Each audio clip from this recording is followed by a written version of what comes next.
Oke, Assalamualaikum warahmatullahi wabarakatuh ya.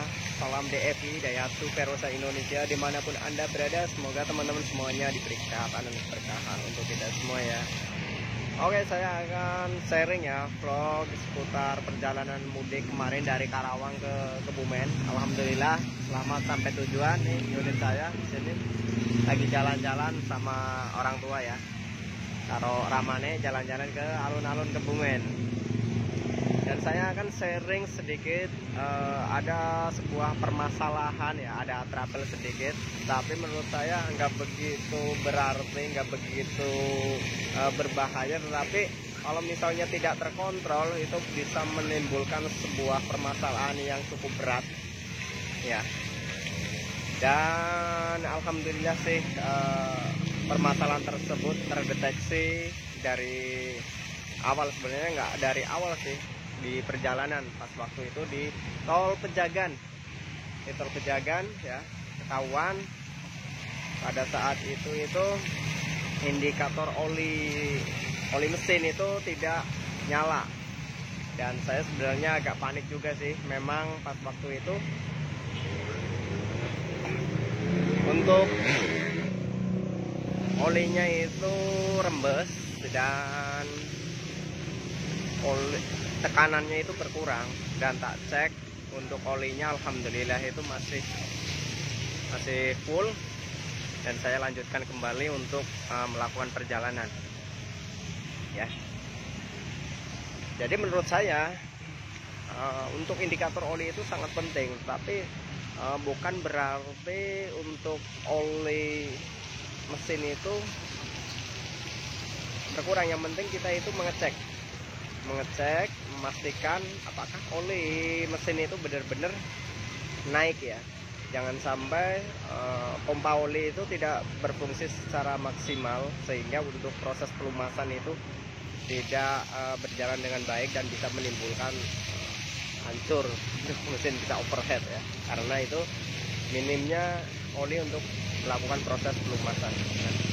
Yang kedua itu lampu dim itu pada saat perjalanan malam itu menurut saya itu sangat penting sekali, karena untuk lampu dim itu menurut saya itu sebagai isyarat kalau misalnya kita mau di tikungan ya, di tikungan yang gelap atau mau nyalip gitu ya. Menurut saya kalau misalnya kita melakukan perjalanan itu tanpa adanya lampu dim itu menurut saya agak keder juga gitu.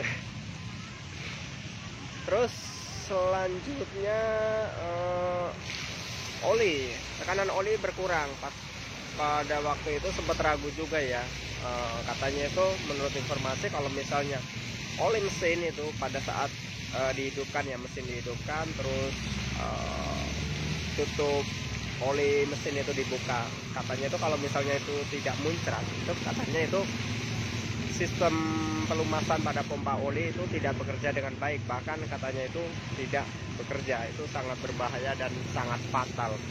Tapi setelah saya sharing untuk mencari sebuah pertimbangan ya, juga sistem kinerja dari pompa oli itu sendiri, menurut saya itu sangat minim kalau misalnya pompa oli itu tidak bekerja. Karena untuk Daihatsu Verosa itu untuk pompa oli itu bekerja karena dari putaran crankshaft ya. Jadi sangat kecil sekali kalau misalnya pompa oli tidak bekerja. Selanjutnya ya, menurut saya untuk kurangnya lemahnya pompa oli menurut saya disebabkan kalau strainer atau filter bensin itu sedikit tersumbat. Tapi yang penting kita itu memastikan untuk pompa oli itu benar-benar bekerja.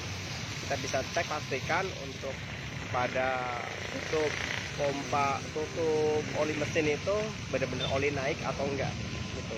Jadi kita benar-benar bisa pastikan terlebih dahulu ya, sebelum melakukan perjalanan jauh ya gitu. Dan menurut saya teruji untuk tutup pompa oli nggak muncrat, dan saya buktikan nggak harus turun mesin gitu ya untuk mendeteksi jalur-jalur pompa oli untuk memastikan benar-benar jalur oli itu tidak bermasalah ya. Itu menurut saya itu ya namanya mobil tua ya, pasti tidak seperti halnya mobil baru. Dan bahaya nggak bahaya menurut saya, muncrat nggak muncrat itu menurut saya ya yang penting masih toleransi lah. Kalau misalnya pompa oli itu masih kerja walaupun tidak maksimal ya. Oke ya, itu aja vlog sharing kali ini. Semoga teman-teman yang mudik yang menggunakan Daihatsu Verosa dan mobil tua ya, tetap utamakan keselamatan dalam berkendara ya. Tetap pastikan kondisi badan fit benar-benar ya, jangan dipaksakan. Terus bawa bekal-bekal, terus bensin, etol ya, semuanya disiapkan semuanya ya. Itu aja, saya ucapkan banyak terima kasih. Assalamualaikum warahmatullahi wabarakatuh.